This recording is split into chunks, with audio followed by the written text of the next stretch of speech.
पेरणीवेळी शेतकऱ्यांना पीक कर्ज मिळत नाही म्हणून शेतकरी जिल्हाधिकाऱ्याकडे तक्रार करत असतात. त्या तक्रारीची दखल घेऊन मग बँकेचे अधिकारी, कर्मचारी त्याचबरोबर त्या सगळ्या प्रक्रियेतल्या घटकांना एकत्र येऊन चर्चा होत असते. तरी अनेकदा तो प्रश्न पुढे जात नाही आणि शेतकऱ्यांना पुन्हा सातत्यानं अडचणीचा सामना करावा लागतो. पण आता छत्रपती संभाजीनगर जिल्ह्यातील शेतकऱ्यांना पीक कर्जासाठी कोणती अडचण येणार नाही याची खबरदारी जिल्हाधिकारी दिलीप स्वामी यांनी घेतले. कारण नवा उपक्रम हाती घेतलाय, तो म्हणजे अर्ज द्या आणि कर्ज घ्या, आणि तोही थेट गावामध्ये. नेमक्या तो उपक्रम काय आहे आणि त्याचा फायदा शेतकऱ्यांना कसा मिळणार आहे हे जाणून घेण्यासाठी स्वतः जिल्हाधिकारी दिलीप स्वामी आहेत. त्रास होतोय शेतकऱ्यांना आणि तो त्रास कमी व्हावा म्हणून ही नवी योजना, हा उपक्रम तुम्ही राबवतात. नेमका हा आहे कसा आणि त्याचा बेनिफिट शेतकऱ्यांना कसा मिळतो?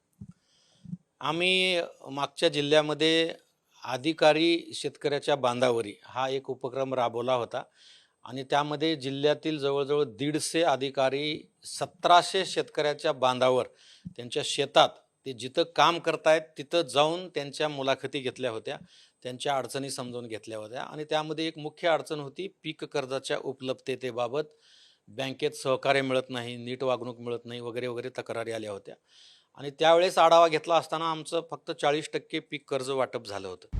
आता isakal.com आहे देशातील नंबर 1 ची मराठी न्यूज वेबसाईट. प्रत्येक अपडेटसाठी isakal.com ला नक्की भेट द्या.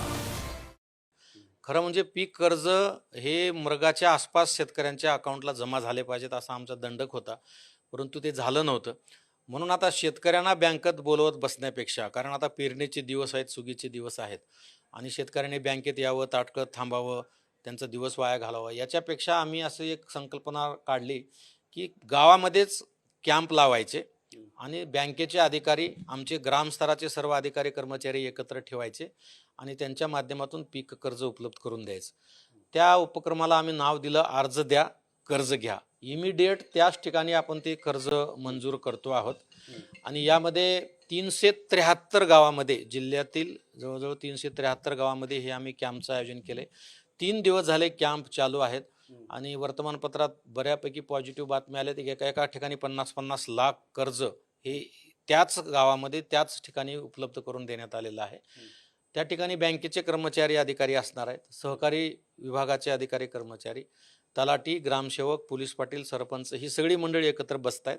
शेतकऱ्यांना निमंत्रण दिलं जातं, पहिल्या दिवशी जाहीर केलं जातं आणि शेतकरी आल्यानंतर त्यांचं जे पुनर्गठन आहे, पुनर्नियोजन आहे, मंजुरी आहे, ती सगळी प्रक्रिया तिथंच केली जाते आणि दुसऱ्या दिवशी त्यांच्या अकाउंटला पैसे जमा केले जातात. बरोबर, इतकी सुलभ प्रक्रिया तुम्ही करताय, पण इतकी अधिकारी कर्मचारी संख्या तुमच्याकडे आहे का? त्याचं नियोजन कसं करताय?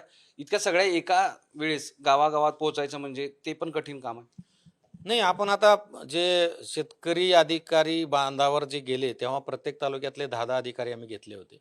आता बँकेचं हे जे कार्यक्रम आपण घेतोय त्याच्यामध्ये काही बँकेला काही गावं अटॅच केलेले आहेत, काही संपूर्ण एक बँक काही पूर्ण जिल्हाभरामध्ये नाही, काही निवडक बँकेला निवडक गावं दिलेली आहेत. त्यामुळं त्या बँकेचे कर्मचारी मग एकतर सकाळचा लवकरचा वेळ आपण घेतलेला आहे कॅम्पसाठी किंवा दुपारचा सायंकाळचा वेळ आपण त्याच्यामध्ये घेतला आहे. आणि तालुका स्तरावर याचं उपविभागीय महसूल अधिकाऱ्याच्या नेतृत्वात ह्याचं नियोजन केलेलं आहे. म्हणजे जिल्हा स्तरावर हे नियोजन केलं असतं तर कदाचित कोलमडलं असतं, म्हणून आपण तालुका स्तरावर ह्याचं मायक्रो प्लॅनिंग केलेलं आहे आणि त्या पद्धतीने ते राबवणं सुरू आहे. कुठल्याही अधिकारी कर्मचाऱ्याची वानवा नाही आहे, व्यवस्थित कार्यक्रम चालू आहे. आतापर्यंत एकूण कर्जाचं वाटप किती झाले आणि तुमचं टार्गेट किती आहे? नाही, आतापर्यंत जेव्हा हे आम्ही शेतकऱ्याच्या बांधावर गेलो तेव्हा 40% कर्ज वाटप झालं होतं. आता हे उपक्रम आम्ही राबवायला सुरू केल्याबरोबर ह्याचा कालचा आकडा जो आहे तो 55% गेलेला आहे. म्हणजे 2-3 दिवसात 15% कर्ज ही एक रेकॉर्ड आहे आणि आम्ही 15 जुलैपर्यंत 100% कर्ज वाटप करायचं निश्चित केलेलं आहे आणि मला खात्री आहे काही अपवाद वगळता 100% कर्ज वाटप होईल. हा प्रायोगिक तत्वावर राज्याला नव्या दिशेनं पुढे जाण्याचा एक प्रकल्प तुम्ही हाती घेतला असं म्हणायचा का? निश्चितपणे आम्ही जे बांधावर गेलो तो सुद्धा उपक्रम खूप गाजला. माननीय महसूल मंत्री, माननीय कृषी मंत्री महोदयाने सुद्धा ते अप्रिशिएट केलं, आमचं अभिनंदन केलं. कारण शेतकऱ्यांनी कार्यालयात येण्याची वाट बघण्यापेक्षा अधिकाऱ्यांनीच त्यांच्या शेतात गेलं तर काय वाईट आहे, हा त्याच्या मागचा हेतू होता. आणि शेतकरी सुखी तर सर्व जग सुखी. मग त्या शेतकऱ्यांना जास्तीत जास्त सुख देण्याचा आमचा हा प्रयत्न आहे. आणि हे कर्ज वाटपासाठी जे शेतकऱ्यांना अडचणींना सामोरं जावं लागते ते निश्चितपणे त्या जाचातून त्यांना हा मुक्त करण्याचा हा आमचा प्रामाणिक प्रयत्न आहे. आणि शासन स्तरावर जर ही योजना राबवली तर सर्व तमाम राज्यातल्या शेतकऱ्यांना निश्चितच सुख आणि समाधान मिळेल. त्यामुळं शेतकरी सुद्धा तुमचे आभार मानायला मागे पुढे पाहणार नाहीत, कारण बँकेमध्ये गेल्यानंतर त्या शेतकऱ्यांना म्हणावं तसा सन्मान मिळत नाही, अशा अनेकदा तक्रारी आहेत. सोबतच कर्जासाठी अर्ज दिल्यानंतर त्यातल्या ज्या प्रक्रिया आहेत त्या किचकट आहेत, क्लिष्ट आहेत आणि त्याही ठिकाणी अधिकारी कर्मचारी त्यांची अडवणूक करतात, अशाही अनेक तक्रारी आहेत. त्या सगळ्या तक्रारी दूर होऊन आता गावातच बसल्या ठिकाणी कागदपत्र घेऊन जर कर्ज मिळत असेल तर नक्कीच या शेतकऱ्यांना पीक कर्जाचा फायदा होऊ शकतो.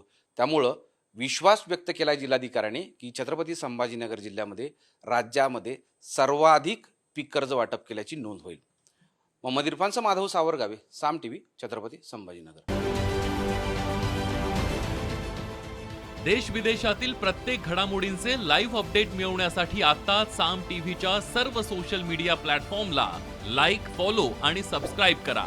तसंच सर्व नोटिफिकेशनसाठी बेल आयकॉन प्रेस करायला विसरू नका.